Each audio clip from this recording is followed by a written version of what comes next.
মাঝিদের জীবন দর্শনের গান।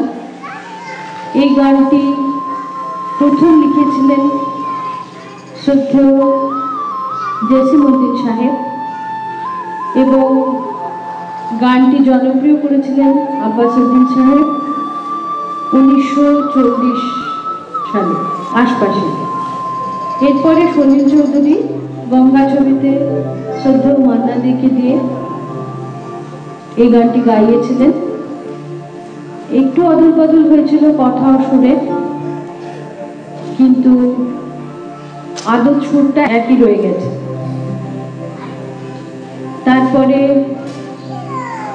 গুলজার সাহেবের রচনায় আমাদের সকলের প্রিয় শ্রী হেমন্ত মুখোপাধ্যায়, উনিও এই গানটা হিন্দিতে করেছিলেন।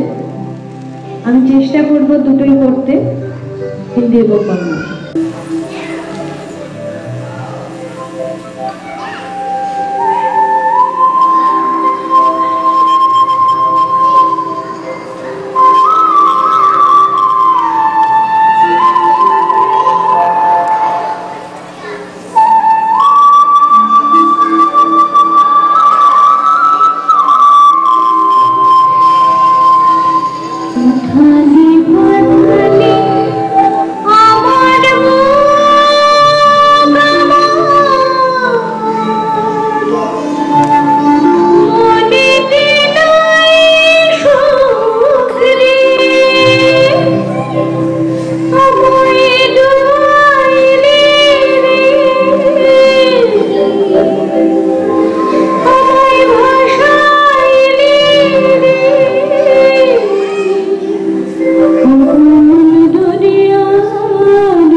লক্ষ বছর পার হইল